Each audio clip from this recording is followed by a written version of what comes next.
Hello! Hello, AOS fans! It's the Agents of Sigmar. Today we're talking about why we've stopped playing Underworlds. So, Pete, why have you stopped playing Underworlds? Someone took all my stuff. No, that's not it at all. We've got a lot of reasons why, and we've tried to be objective about why we're not playing it at the minute. I think we've got some very valid complaints about the system, but also some very just personal opinions about it, and we'd love to hear down below in the comments what your reasons, if you used to play it and now aren't playing it, are. Or why we should keep on playing. Yes. Shut up, Pete and Robin. You're talking It's brilliant. nonsense. I think Sean Maliki will be down there in the comments very soon. He will be. We have just finished recording the whole episode that you're about to watch on here, and we just figured at the end of that we actually wanted to add a little bit back in at the beginning to say that we are still intending to play Underworlds. Yeah, I think we are in a bit of a slump, as we will talk about, but we definitely are looking forward to Season 5, and we will definitely be adding it to our usual content fare. So if you do watch us for Underworlds, don't despair. Don't think, oh my goodness me, the 5th best Underworlds channel in the world is going to stop. 6th, 10th. Oh God. The one that's slightly worse than my grandma's content is going to finish. No, so we will be carrying on. I mean, we do have some issues with the game, and we do have some issues with our enthusiasm for the game, but we will definitely play, because like all these things, when Season 5 comes round, there'll be some cool models and some cool cards, and we'll be very excited. So do not fear, despite the title of this video, we will still be playing Underworlds. But do listen on and see what kind of things we have to say about what is currently the upsides and the downsides of the game, and what we think GW could do to improve on it going forwards. Absolutely. So enjoy the rest of the show. What is your number one reason? Well, I think probably my main reason for not playing Underworlds right now, and I think this is probably the same for a lot of people, is the pandemic. The pandemic, I think almost everything you talk about, whatever it is, everything has the umbrella of the pandemic over the top of it. Yeah. But I think, obviously, tabletop gaming has gone through the roof with the pandemic, but I think certain types of game, and I think Underworlds is one of them, is now suffering because it does rely on meeting up with different people. I think for a lot of people, I mean, we only played ourselves anyway, that is the thing, but I think even just knowing that other people were meeting up and playing it spurred us on to play definitely to a degree. And so people haven't been able to do that. People haven't been, I know there's been a lot of online games, but you don't hear about those so much. People don't post photographs of their online games. Well, they don't want to risk attracting the ire of certain watchers, shall we say. So I just think the game just feels a bit more redundant at the moment. Really does. Things like Underworlds, you need that competitive angle for the most part. You need the multiple opponents. You need that tournament setting for a lot of it. You can play it casually. You can play it, as a quick pub game or whatever. But it just doesn't have the same urgency in it when you do that. Whereas I think games like RPGs and more narrative style games, I think they've done better during lockdown because you can play that with the same 2 or 3 people who may have been in your bubble or sphere or whatever that was. And I feel like it's like a multifaceted problem, and I think there are elements to all bits of it feed into everything's all interconnected. But I feel like the model for games for Underworld doesn't work for casual gaming. I know you can play it casually, and people will say, well, you can just play with what you've got, and you can do that. You can, yeah. But when you know that there's all this stuff out that you haven't got, I think nagging at the back of your mind, whether you play competitively or not, is the fact that you don't own half the stuff, so you're not getting the full experience. So I think that then turns people off, whereas actually you could buy something like Copenhagen here, which is a really good game, and just play it with your mates and enjoy it. And there's no additions, there's no extras, there's no bolt-ons. So it's not a standard board game, so I just feel like that's not helping Underworld. Yeah, and that comes into the whole how GW work a lot of the time. When they sell things, you buy the base game, you then have to go out and buy more stuff for it, which is the same everywhere. But when it's 40k, you don't start a 40k Space Marine army and think, I need to buy all of the Space Marines now, I need them all.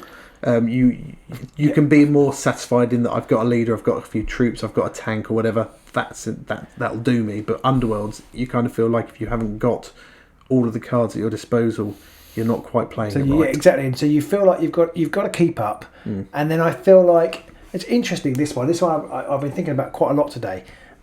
I thought the benefit, one of the really great things about Underworlds, was that you could play with, one week you could play Stormcast, the next week you could play Khorne, the following week you could play the Undead, and that was brilliant because you didn't need to have, like, if you want to do it with AOS, you need to shell out a lot of money, hundreds and hundreds to do that.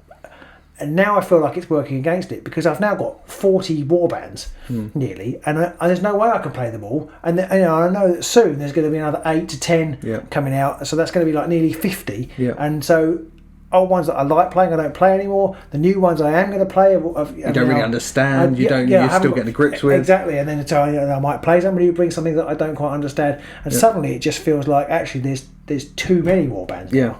And I don't know how Games Workshop can fix that one, because that kind of is the model. Yeah, I guess the only way they can fix that would be to reduce the number of warbands. But we're going to come on to things that we think they could do to try and fix some of this in a minute. Yeah, so I feel like having gone from being able to play lots of flexible warbands, I now feel like, oh my god, I've got too many warbands to play. So that's one of my big things. Now, talking about large amounts of warbands, obviously we have a limited pool of cards, but a large amount of warbands brings me on to another issue I have, which is deck building. I have actually started to really loathe the process of building a deck, because each warband, you kind of want, there'll be a set number of cards that you're always going to take, so that feels like there's no inventiveness there. But then there's always that question of what other cards do I take to make this a good deck. You don't want to play with a rubbish deck, and therefore there's always that pressure to pick the best cards. And again, I can hear people out there in the internet land shouting, you don't need to pick. You can just pick any old cards and you can just play a fun game. It's not fun if your deck sucks. No, it doesn't. That when it all bricks up and you can't score anything, it's horrible. I feel like there is inevitably, because the people who play it a lot, the people who want to talk about it, a lot of the conversation out there is about the most competitive deck. So you're hearing about the meta, and that almost reinforces itself. Because, and I don't think there's anything wrong with that. And I don't think there's any way around it. No. I just think, particularly the way the cards are stacked at the moment, there is a very strong Voltron meta, which again isn't helping the deck building, because you're looking at it and thinking, well, I could try this interesting thing with objectives or whatever, but actually it's just going to be better if I pick all the old Arena Mortis cards and shove them on, the biggest fighter I've got and see what happens. Exactly. And I know there are brilliant people out there who have really good deck building tricks, and maybe that was a weakness in our game, but it does feel like you say, a bit of a chore. There's just so many cards to wade through. But at the same time, you're only picking 30 from the same 50 each week. Exactly, yeah. There are cards in there which I would be surprised if anyone had ever taken. And I'm sure if we pick a card at random that's really uncompetitive and really bad, someone out there will say, oh, I took that in my deck and I won the championship, whatever. I mean, they're extreme outliers for the most part, and 99.9 recurring percent of the time, you're just never going to take them. No, I did actually do a video a while back about, there are too many cards, and most people agreed that there are. And I think that you have this problem of having this just really, this peak massive of cards that are much better than the others. Yeah, and I think just shallow out that bell curve. Yeah, they need to flatten that down a bit. And I think because there's so many cards, there are so many warbands as well, as you pointed out. Trying to pick the warband and the card deck combination that you want to go with can just leave me feeling like I can't be bothered to even try and hurdle that. And it is nice that you can play anything, but at the same time, some of the warbands aren't so good anymore, so you can't really play them if you want to have a good time. But you can play Sepulchral Guard, but only if you enjoy losing a lot. And I know there's people out there who are enjoying a lot of win streaks with Sepulchral Guard, but your average player against your average player, Morgoth's going to beat Sepulchral Guard most of the time. And again, I feel like when you play one of the bigger games, although it costs you more time and investment to actually get a fully functioning army, like even in Kill Team or Underworlds, if you've got 2 or 3 kill teams, and some people disagree with this too, but if they change the rule system, or largely your models aren't obsolete. Where here, you'll buy models just for the card sometimes, and you'll buy models. I'm never going to play Chosen Axes again. Last time I played Chosen Axes was probably the last. I just hated the game. Against Nurgle, I think it was. And things may come round, they may come back again, but there's in the meantime, there's going to be 10 more warbands. To make. So it does keep coming back to. I just feel like maybe the game's got a little bit too big at the moment. We've almost got that Netflix problem. You sit down, you got your cup of tea and biscuits, and you want to watch something on Netflix. You spend half an hour just scrolling through the options, and in the end, you end up picking that program that you watched 2 months ago, or that you've watched 16 times since it came out 20 years ago, or whatever it was. That one looks rubbish. That one looks rubbish. That one looks. I'm not really in the mood for that one. Don't know if I want to invest my time in this series in case it sucks and it's a pilot episode and they're always a bit rubbish. You know what? I'm just going to go back to Friends or whatever it is, because it's safe, it's comfortable, it's where you are, and because of that, any time a new warband comes out, you feel that push that you need to pick them up because you need the cards. They're the new hotness. Sometimes the models are fantastic and you just think, oh, I love me some of that. Yeah. But at the same time, there's always that push. And I guess that's what GW want, but it's a real turn. Yeah, well, I wonder whether they've overextended themselves. Because I don't know what the temperature of the room is, but I just feel like, for me... About 19. Arena Mortis 2, I'm not interested in it. I feel no need to buy it whatsoever. Yeah. And I just wonder whether they... I mean, I'm not representative of every player, but I just wonder whether they've broken the goodwill of the players. Because I do feel like there's a couple of contributory factors. Arena Mortis was heavily overpowered. The first set of cards was heavily overpowered. I don't think this one's quite so bad. There are still some very broken cards in there, though. But I just, I've barely used Arena Mortis because of the pandemic. Yep. And I thought Arena Mortis was a bit tone deaf. Here's a game you can play with loads of people in a room. During an international lockdown. Yeah, but I appreciate they have their... They got their release schedule. Yeah. But I do wonder with Arena Mortis 2, it's kind of like, well, we still haven't come out of it. But here's another version of the game you didn't like and almost broke your game anyway. We had to restrict all the cards. Here's another version of that. And I'm just like, well, actually, you're not listening. And this is a big thing. GW aren't very good at listening or even communicating. Cursed City is another example of terrible communication. And I feel like, they're not supporting this game in the way it needs to be supported if they want to continue its growth. Yeah, because they're relying on the goodwill of people just to keep buying stuff at the moment. And there's, it's like, oh, here's this thing you can buy, here's this thing you can buy, here's this thing you can buy. When actually, what we all really want is an accurate FAQ, so we bloody know when primacy can be scored. And that brings us on to another point that we're not particularly happy with Underworlds at the minute. And I know these are mostly cooperative games at the minute, in that you can just decide between your mates. But at some point, it's going to become competitive again. Is that there's very little support right now from GW. We haven't had a proper FAQ or anything. I don't remember since when we last had one. Well, it must be June last year, because didn't I think a file list and an FAQ dropped at the same time? Yeah, we've had a new one. file list, and I think that was the first one since June. So I think it must be since June last year. So that's 15 months. Whenever it was, I mean, there was a more recent one with a slightly more recent file list, but they didn't clarify a load of other stuff, like one of the biggest things. Yeah. Primacy, they didn't even... No, well, it wasn't an FAQ, there was an errata. Yes, so that's so they errated Mollog, which was needed, and they errated the Ravagers, which was needed, but they didn't address a lot of questions. Yeah, one of the big ones being primacy. Yeah. One of the new functions they added into the game, and then they basically left everyone hanging about, well, how does it actually factor into a lot of cards which actually rely on it? And it needs to be cleared up, because there's lots and lots of interactions in the game, and it needs to be cleared up when it is, and they just haven't done it. And I feel like, to me, it's just like, well, you aren't doing that, but you still want me to keep buying this product that you keep selling, but you're not supporting the one that you've made properly. Now, I was listening to the Path to Glory podcast, and they made the point that games never used to be supported. It's not how board gaming works, but that is the world we live in now. Is that it's a living card game. I know it's not called a living card game, but it is a living card game. So you do it isn't one of these things they just throw out there and just go for it. It's not like there's not a Blitz Bowl or any of the Space Marine Adventures things they've done or anything like that. Even they have some FAQs sometimes. Exactly, but it's not like one of those. No. These are things that they are wanting to continually boost and organise tournaments for and stuff like that. So that comes hand in hand with... There should be this support there for it. I think definitely. So I definitely think, GW, we need an FAQ. And I know you all agree with that. But it just makes you think, well, if you can't be bothered to make an FAQ, what do you... I think it's like, well, do you really care about this game?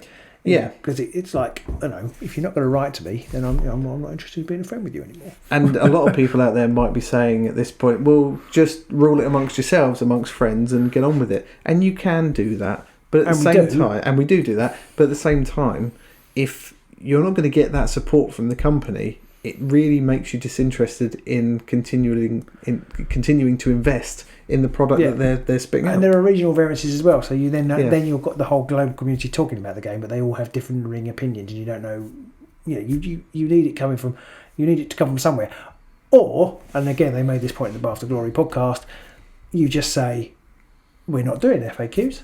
So I'm afraid you just got to get on with it. Yeah, work it amongst yourselves. And then everybody knows where they stand there. But here we're like, well, we better wait for an FAQ for that, or we better wait for an FAQ for that. But if you just don't know when it's going to come. And I don't think GW could get away with saying we're not going to do FAQs, because then people are going to be like, what are we doing tournaments? We're going to have tournament organisers making the call and all these things every single time. Yeah. But GW, you could do that. You could. I mean, it would be probably one of the first times GW would have done that for a product they produce, and just say we're not supporting it. You can sort your own stuff out. I mean, they do it for everything else that they organise tournaments for. So yeah, I mean, I'm not saying they should do that. No, they could do that. Yeah, that is an option. But that I think would be preferable to just not doing it, but not telling us they're going to do it. Not going to do it. No. Another one thing that's really powering my malaise for Underworlds right now is it hasn't really changed very much in the last 4 years. The game's had some tweaks. There's been a few erratas and FAQs and things that have modified things slightly, but the game has remained largely unchanged, and I wonder whether that's going to make a similar result as Guild Ball did for Steamforged Games, where they sort of said, we can't come out with new stuff, the game's too well balanced. People don't. No, well, they did though, and no, they said, GW could, but it's not. It's you've got an imbalanced game that doesn't change, and that can make it very staid. It's like, unless they do something really big with the next season, they really do something that shakes it up, I'm going to be sitting there going, it's just Diachasm. It's kind of the same, even though they have. Exactly. They have. So the warbands are definitely more intricate than they were. Yeah. Garrix and Steel Hearts and stuff like that, and the Orcs, Orcs. Very little going on. Very little going on, but I feel like we've got tokens now. I don't feel like they're necessarily changes for the better. They make the game more interesting, but the more interactions you get, the more complicated and the more things break down. And I agree with you. While I agree with you that the game hasn't fundamentally changed that much, but I wonder whether we've actually brought this on upon ourselves a little bit. The card interactions in the original game were very simple. Yeah. But the problem was, because of some of the rules writing and some of the things that didn't get thought about, there were a lot of players took a lot of advantage of gaps in the writing. Yeah. And now I find some of the rules are like an essay to try and absolutely clarify and codify and specify without any room for misinterpretation whatsoever. So whilst things that are more intricate and that's interesting, in some ways the game is better or more accessible when you're just playing with the faction and the essentials card. Yeah. Literally, +1 wounds, +1 strength. Yeah. Here's a different weapon with a different attack type that just does. You just know what you're doing with that, rather than. I was reading some of the Arena Mortis cards, and I had to read them 3 or 4 times to work out what they actually did. Some of them are very, very confusing. So I feel like a little bit that's our fault, possibly, because we crave variation, yet at the same time we want everything to be balanced. And obviously, the more varied things are, the harder it is to balance. But you look at things like Age of Sigmar, before that Warhammer Fantasy Battle, 40k, Necromunda. GW re-release these things every few years, and they change the rules and they move things around.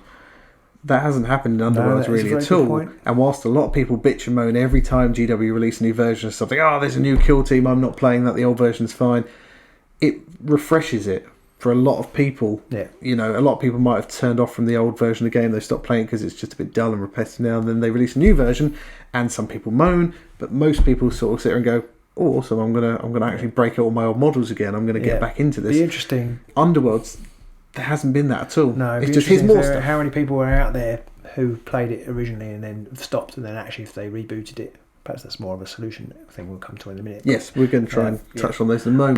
But whether they come back and go, actually, I remember that being good. Maybe it's good again. Yeah, and I have seen people on the boards and stuff like that who've been saying, I used to play back in Shadespire, I'm going to get back into Diachasm now, what do I need to do?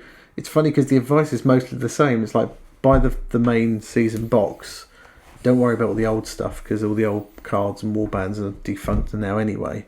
Just buy the new box and start the process over again.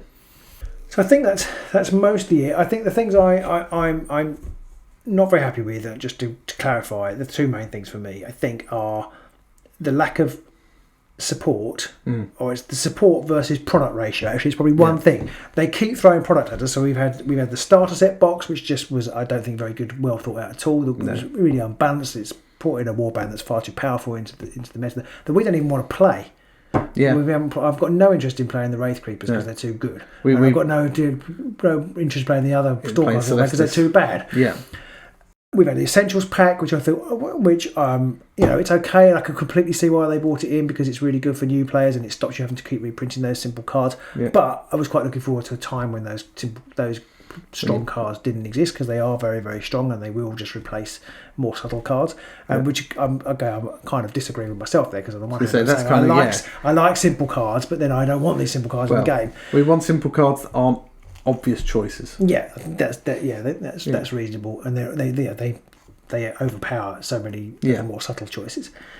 And then you've got Arena Mortis, which I think nobody particularly wanted or needed the first pack. I mean, and now they brought a second pack out, which nobody was asking for. There is probably a very small group of people out there that love playing it. And probably dedicate a portion of their time to playing it all the time, and that's fine, but I don't think Underworlds needed that. I think it could have been its own separate game. Exactly. Underpinning all that is the fact that they keep bringing that stuff out, but they don't actually say, look, sorry, we've changed this at law and it doesn't quite work, so now we're going to just clarify that, particularly in the case of primacy. That whole primacy thing we brought up, by the way, this is actually how it works. Yeah. So I think it's kind of like, I just feel like they're literally, I know people talk about this a lot, but I literally do feel like in some ways they just want me for my money. Yeah. They're not that interested in my game experience, which is a shame because I think it's a really good game. Yeah, yeah. I think for me, a lot of my downsides to it, barring the obvious lockdown malaise side of it, is pretty much the same. Right, okay. Well, that's good. We're on the same page. So now we're going to just talk about a couple of things that we do like about the game, because we don't want to be all negative and doom and gloom about it. We do have positives to this game. We do enjoy this game for various reasons, and we're just going to quickly list those off as well. Definitely. So a couple of things I really like about the game is it is still a very compact game. You don't need a large area to play it. There's no faffing around with terrain set up and rulers and all that kind of stuff. No. You can get a game set up and played in a very short space of time. Yep, it's super accessible and it does have that variation, although I've obviously talked about why that can be a problem. I think it's becoming a problem, but it is still there. You can just pick up a couple of warbands and play those warbands, and you can choose the ones you like. So that's a really nice thing about the game. The base rules are relatively easy. How you attack, how you move, how you score, they're all fairly straightforward to the extent that any newer player to tabletop gaming and stuff like that will be able to pick that up quite quickly, so you can get your kids interested, your other halves, your flatmates, whatever. There's still that option there as well, which is a big barrier to, I think, a lot of gaming is, do you want to play this game? Yeah, alright, well, we just need to spend 2 hours setting it all up and I'll get you these weird shaped dice and these strange rulers and stuff like that. And of course, it mustn't be overlooked that all the brilliant models that Games Workshop produce, some of the Underworlds ones are the absolute best. Yeah. I don't particularly like Games Workshop's kind of really big models that they seem to be sort of really the pushing. Focus of their particular Age of Sigmar. Yeah. But I love the warband models. I mean, there are some I like more than others, but I don't think there's any actually when I've seen them on the table thought, oh, I don't like those. Yeah, there's very few. Out of the 40 odd that they've done now, there's very few. I mean, all the Stormcast ones, obviously, but other than that, there are very few. But even some of those are great. I mean, the bases on every single Underworld model pretty much are brilliant. I loved the original Stormcast. I love painting those, and I think there are just some great models in it, and it is, even if you never play, it is a great way of having a small force of that particular faction, whatever it is. Even if you never played the game, it's almost more worth it now to me to paint those than not to play with the cards, which I think is another pandemic thing, because over lockdown I've become more of a painter, and so my focus, I was saying this on our Patreon Discord the other day, if I have a spare hour, whereas 2 years ago I wanted to spend it building a deck to play this game, I actually now want to spend it painting and improving my painting skills. So that's a personal shift, which means the game is less desirable. So that's not really anything to do with what Games Workshop have done, other than keep making brilliant models, because I love the Krieg models. I've really enjoyed painting my scenery for Kill Team, and I want to build that aspect because I want to try different painting techniques. So it's kind of, everything evolves, I suppose, and I suppose things don't stay. Nothing stays the same. Everything changes. That's the only thing that stays the same. Things that you love become you love them for different reasons, I suppose. Yeah.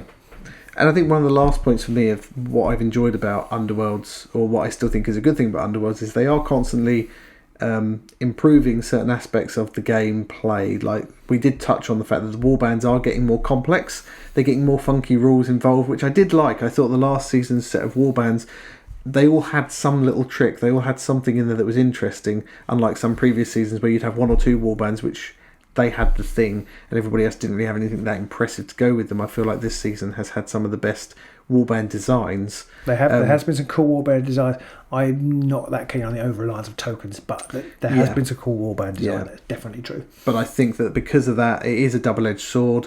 With more complex rules comes more responsibility, whatever that saying might be in this case, I'm not sure. But the more rules you have, the more things you've got to remember, and that is something that we can always there's the remembering, and just there's more interactions, and the more interactions you have, the more chance that either break or become unclear. I don't think there's any too many things. Mollog's double charge probably. There haven't been too many things where the interactions actually completely bust the game. No. Hunter's Reflexes was one. But Quick Thinker. But there are just the sheer number of them means you forget. Like the Lady Harrows is a classic for us. Oh yeah. There are 4 almost identical but not quite interactions on the cards, and I can never remember to use them. And 4 very, very similar looking models on the table, and it's very easy. So you get frustrated then because you don't remember those things, and you stop playing them. So I think it's good that there's variation, and it would be a different game if they didn't have that variation. It certainly would. But I do like that. I do like that about it. Even if it does tax our tiny brains. Yeah. So they're the things that we sort of do and don't like about it. Yeah. I guess we can't just sit here and moan. No. So we probably should try and come up with some ways that we would like to see things. Yeah. As I always tell my children and people I work with when they have a complaint or a problem. Shut up! Shut up and leave me alone! I'm trying to watch the telly! Which I get away with considerably less when I'm at work. But, when you have a problem, you've got to try and think what kind of solutions you could come up with to fix that problem. You can't just complain about it. And so we have tried to have a think about what kind of things we think could fix Underworlds for us. What would get us sitting there going, ooh, again. Yeah. Now this is a really silly, simple one from the beginning. And it's not really going to fix the problems. Make it all free! No, it's not going to make all the problems. Fix the problems really, but I was just saying I would like to see. And that's I don't think we need as many boards. God, no. I frankly just wish that they would do like maybe 4. 4 would be enough. For me, and it's just an expense we don't need to incur. 4 boards, 8 sides, leave it at that. Yeah, I actually meant 2 boards. Just 2 boards with 4 sides. Oh, okay, right, even more. Somewhere around that, between 4 and 8 sides, and that's it. I mean, why do we have to rotate boards out? Why does that even have to be a thing? Yeah. It's just. I understand a little bit why we have to rotate them out, because they introduce lethal hexes, so you kind of have to sort of replace some boards with some of the lethal hexes. But if they're not making any difference in the actual board makeup itself, you've got blocked and lethal hexes and that's it, then do we need more boards? Well, exactly. I don't even mind the boards rotating out to an extent, because when you buy your starter set you get boards, but don't print more boards, please, because I don't need them, I don't want them. They're a total waste of money, a total waste of the world's resources. The game isn't. The game is.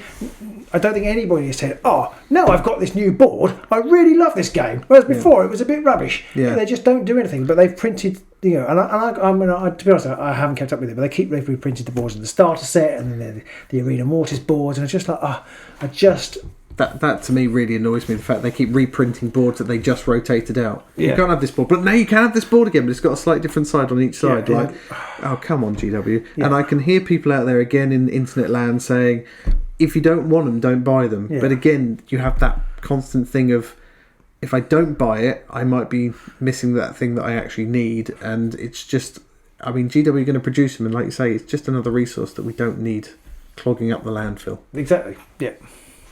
And the game works. You only need 4. The game still works just the same. Exactly. It's not like you're losing out because there are less boards. Okay, you might not be able to pry such an advantage out of it, but then neither can your opponent. So exactly. I just feel like less boards wouldn't make the game any worse.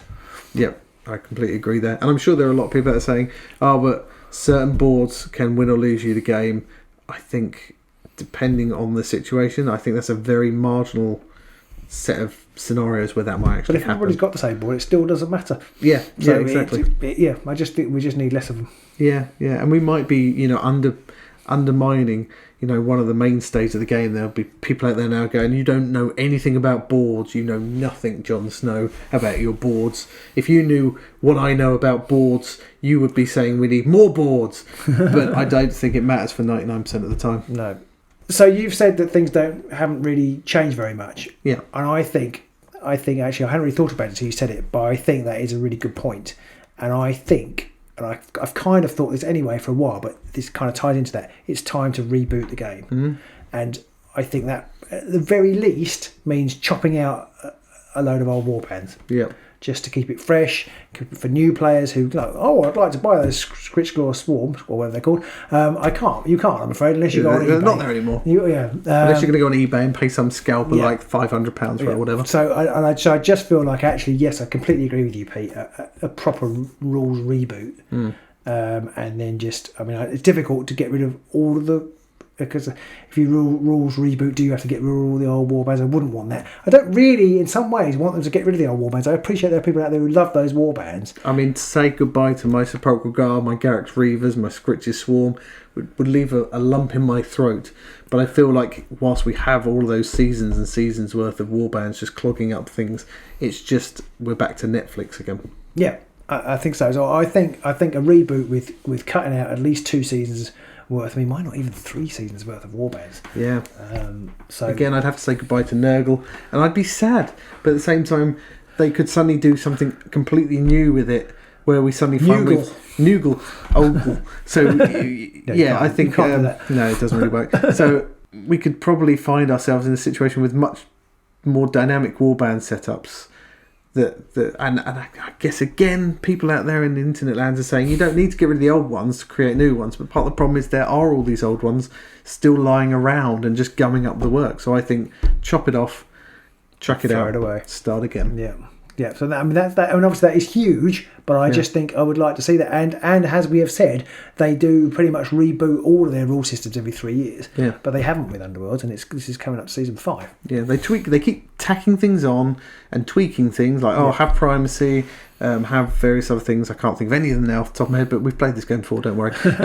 They keep tacking things on and adding things, and like they added magic first, then they added hunters and quarries, and then they added poisons and traps, and they just keep tacking things in, and some of it sucks and they drop it. Various interactions with tokens and stuff. There's all hunger mechanism, and so and it gets confusing because they don't put them in the rule book. No.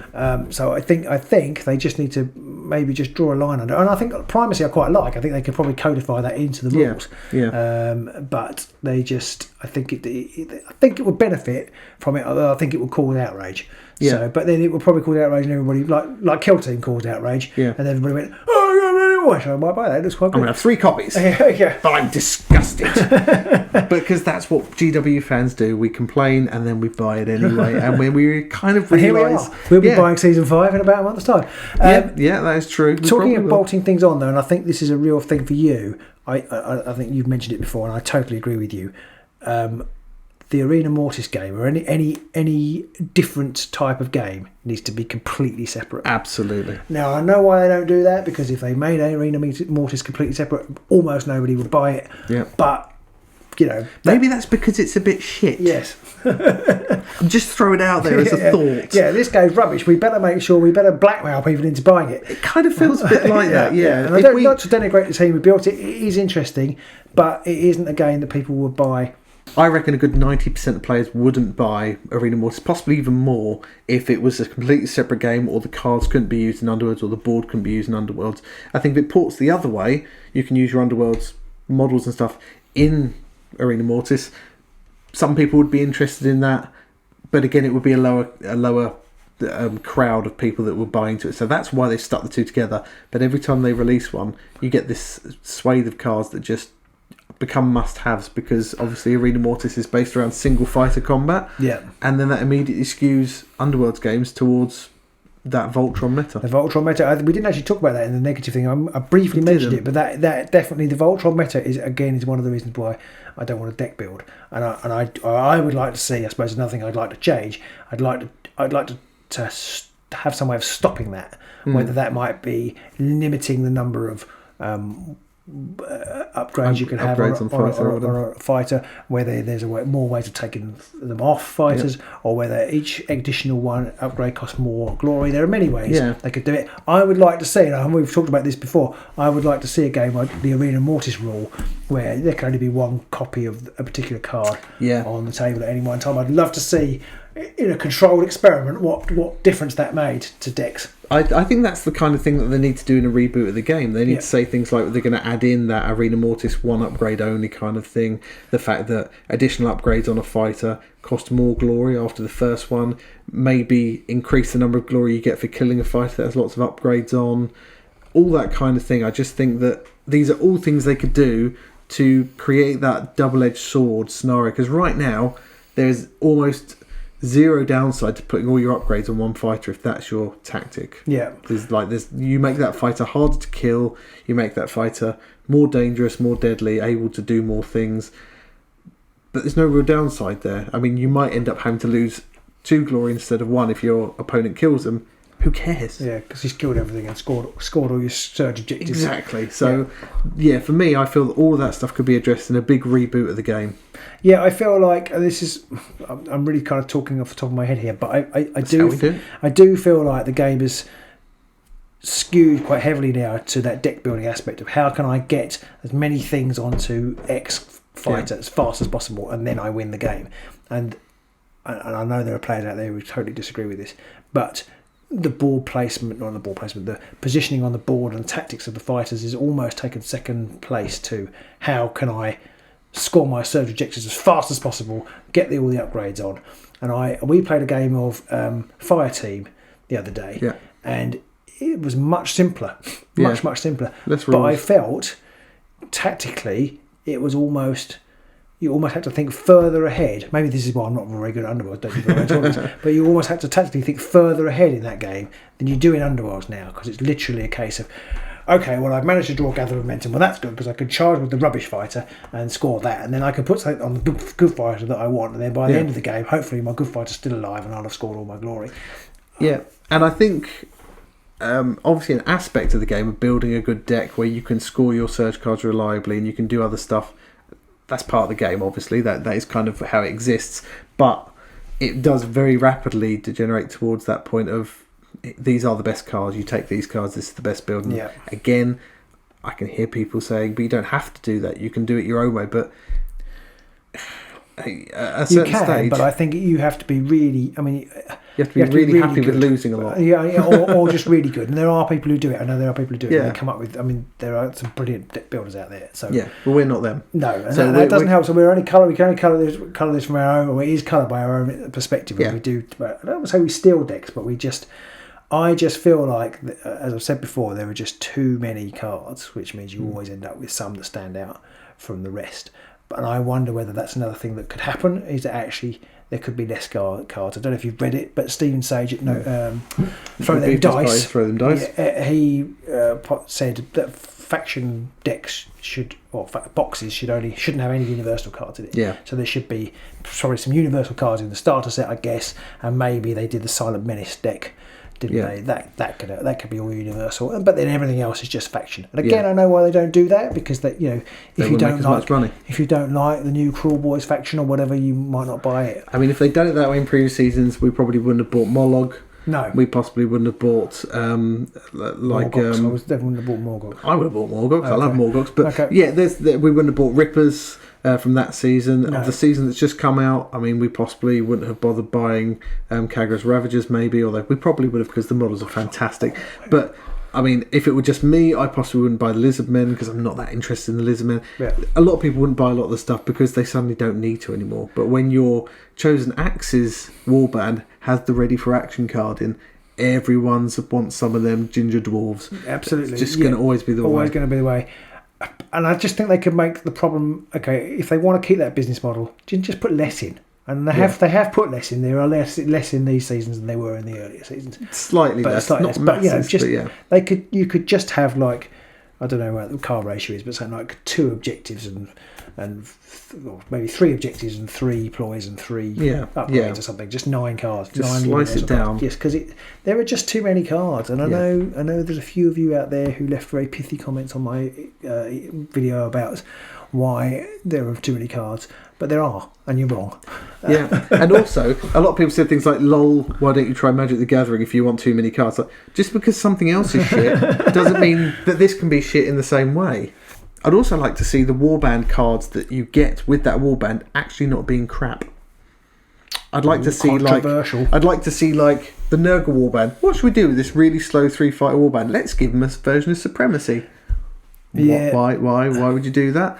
And I know there'll be people out there go, "Oh, you can reliably score it if you just are good at the game." Like, yeah, but like 90% of the players aren't that good at the game to be able to do that, and so therefore it's just a dead card. There's a lot of dead cards in the game, and a lot of them are faction specific. Exactly. And then every now and then you get a Hrothgorn, and you'll be like, "Oh my god, there's so many good cards in it." They actually have to start restricting them. Yeah, and that's sad because you lose flavour then. Yeah. The game could be a lot more flavoursome if it had faction specific cards that were good. Yeah. Actually, seeing a warband. There were a few examples in the very early seasons. Sepulchral Guard, you always had the Restless Dead to bring a fighter back. The Skaven, you always had I can't remember what the card was to bring a Skaven. Yeah, there were always more, that kind of thing. There were options like that around. And when they didn't bring out, like in the latest season, your distractions and your sidesteps and your supremacies and things like that, it was like, oh, this might actually start to get interesting. And then they released the Essentials pack. It was like, we're right back to where we were. Yeah. So it kind of feels like to me. That's a good point. It was in the gift pack. Yes. But they could, for example, Distraction is a brilliant example there. You could have warbands that did have a faction specific one because it tied in with how they played, or maybe even for like Wormspat where they're not very mobile. Actually, it's a good card for them, but not have it in Grimwatch. Grimwatch don't need distraction, because they're good enough as it is. Exactly. So I kind of feel like I'd like to see less universal cards, and alongside that, better faction decks that you could just pick up and play with. The only thing to play devil's advocate on that is the game becomes much harder to balance then, because you've got to. If you've got weak faction cards and strong cards that everybody can take, then you know that the game inherently balances itself. Whereas if you start to have too strong a faction cards and you get it wrong, you end up in a situation where you've got Dreamers, Wraith Creepers. Oh, we've already got that situation. No, you have a situation where they're just too powerful, and basically if you're going to win a tournament, everybody's going to take those. Like you say, we kind of already do have that problem in a few examples. We do. We have to a lesser extent. It would be more. It would be more sort of obvious if we had less universal cards and the faction cards were better. But in that situation, you could just start restricting more of the faction-specific cards. You could. Yeah, you could just say, like Hrothgorn, they've got, I think, a couple of faction cards have been restricted now because they are just really good. And that's fine, but it's better to do it that way, I feel, than having 300, 400, 500 universal cards, restricting about 30 of them because there's only a pool of about 60 that everybody uses. Yeah. One other thing, and I don't think this will ever happen, but I feel like they should make it free. Oh no, wait, you've done that again. Yeah, I know. Is that there should be some more dialogue between GW and the player base. Yeah, this is true in all of GW games anyway, but especially. And I understand why they don't do it to a degree, because if they open that door, it's just going to be a stream of bile. Yeah, exactly. And often there isn't any point in arguing with the internet. I don't necessarily mean they should have live interactive conversation or even Q&As or anything like that, but they do have their glory points articles on in White Dwarf, and they do have some stuff on I can't remember what it's called, the Cataphrane something like that it's called on the Warhammer community page, but it's more often than not just touting the next product. The next cards, and I just feel, I suppose it ties into the FAQ, I just feel like an understanding of, I mean, I know it's a company and their marketing stuff, but firstly, there's an understanding how we feel. So therefore, printing an FAQ when there hasn't been one, that's probably the number one thing I think they could do to show that they understand where we're at.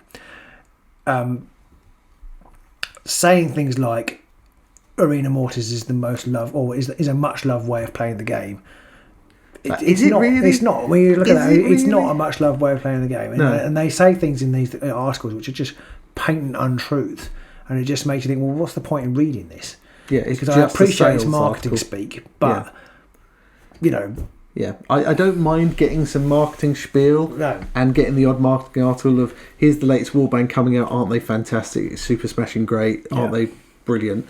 But at the same time, it would be nice to know that GW are actually listening to the players as well and going, here's that FAQ that you've been demanding, here's that summary on primacy and how it works. Because honestly, primacy, writing up the rules for primacy has already been done 100 times online. GW just need to pick one of those and then codify it. And then just put it in an article. It would take someone an hour to do that, and it would make suddenly everybody go, "Oh, they actually cared."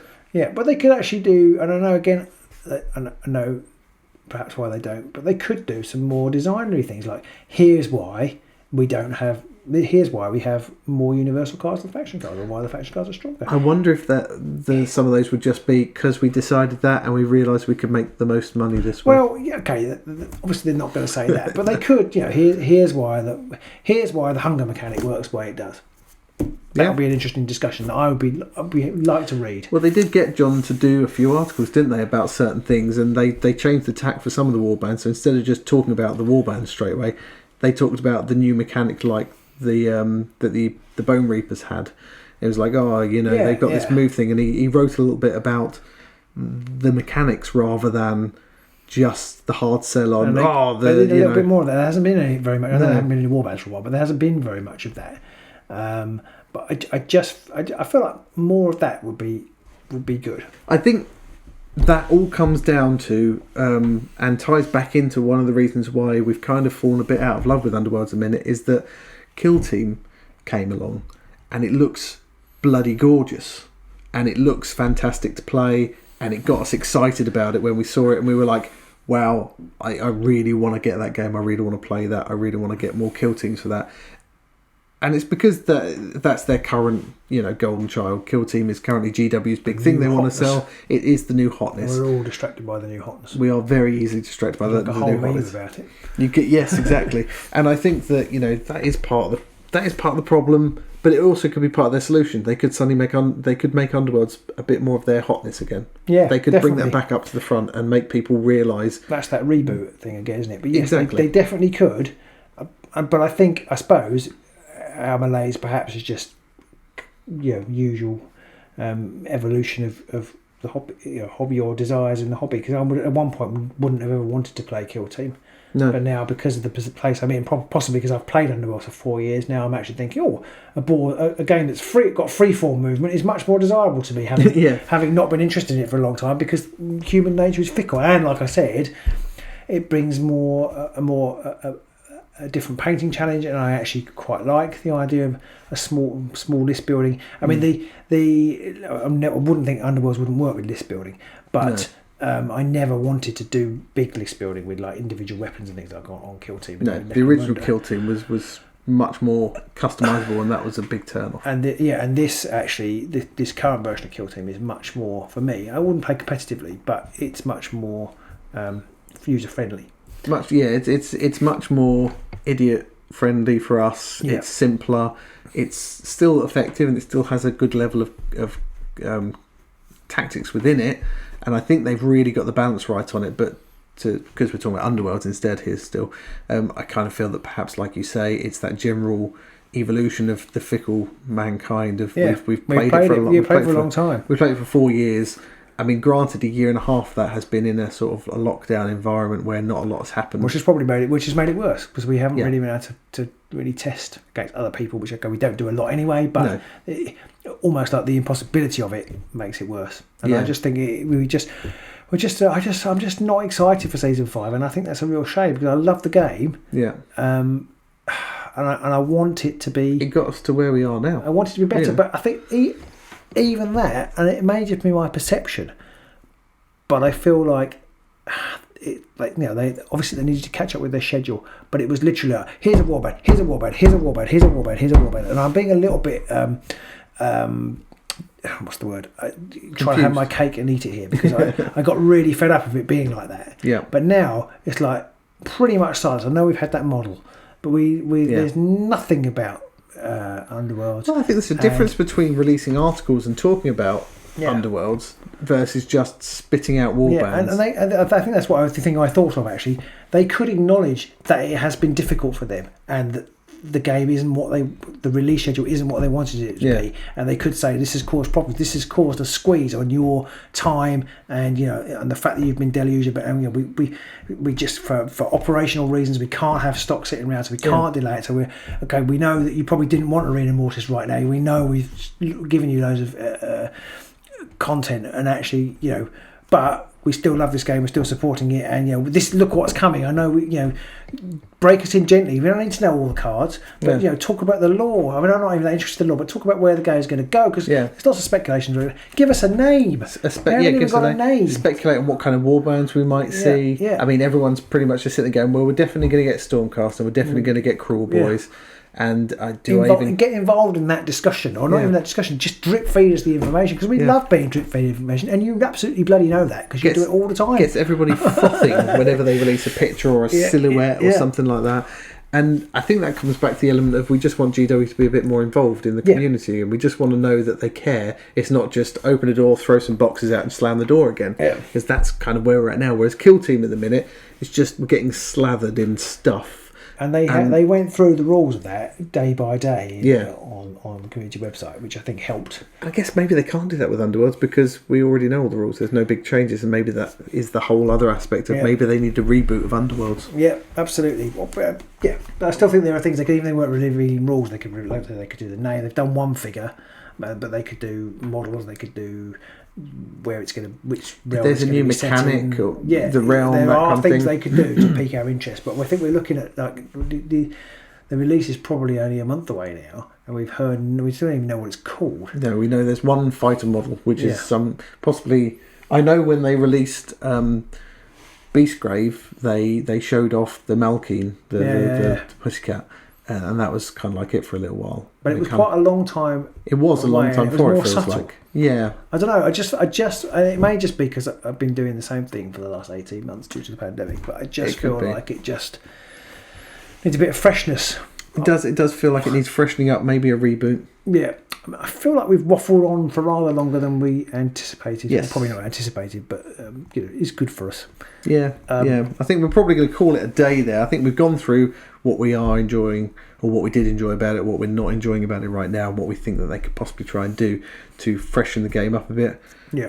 Do let us know in the comments below what it is you're loving about it, what it is you're hating about it, what it is you think that they should do to change it or make it better. We'd love to hear your opinions. Absolutely. And I'm really sorry, I have thought of something else, which again just kind of ties into the same thing. Vanguard, really good idea. Yeah. Unfortunate timing because of the pandemic. Yeah. It ties into everything really. Bugger all support for it. Is the Essentials pack valid in Vanguard? Will Arena Mortis be valid in Vanguard? We don't know these things, and nobody tells us. So you're left with... Again, it would take literally a one-liner on their Warhammer community page or something, just to say, here's a PDF, by the way, these things are valid and these things aren't. Yeah. Just to show they're listening again, and that they care a little bit. So I'm thinking when we go forward, we're probably only going to play at the very most seasons 4 and 5 warbands, because we even if GW don't reboot it, we probably will have to do some sort of reboot. Yeah. And we enjoyed playing Vanguard last season, but we were left with this question about Essentials cards. So just things like that. Yeah. Don't throw one thing out there and then throw something out that seems to contradict it, but then I've never bothered actually telling anybody whether it does or not. Yeah, I mean, this is GW, classic GW. They're throwing stuff out without really giving a lot of, seemingly giving a lot of thought to some of it, and then not doing anything about it for ages. It does feel like Underworlds is a smaller community, and that they could be more responsive in that respect than 40k, for example. But we're a lovely community. I think it's safe to say that the Underworlds community is the nicest community I've ever been involved in. Absolutely. And on that bombshell. Yes, we're going to call it there. Yeah. Do let us know what you are the nicest community we ever had to deal with if you're an Underworlds player. If you're an Underworlds player. So let us know what you think GW could do to improve the game, or maybe you think it's perfect as it is and we should shut up. Yeah, we should have shut up an hour ago. Yeah, probably. Have you stopped playing the game since it came out? Did you stop in season 1 or 2 or 3, or are you still playing from day one like we have been? Would you come back if GW rebooted? Yeah, or would you leave it all behind and just set fire to everything and video that and put it on YouTube? Don't do that. No, send it to us. So we'll see you soon, maybe in the Underworlds. Maybe in Octarius. Oh. Bye.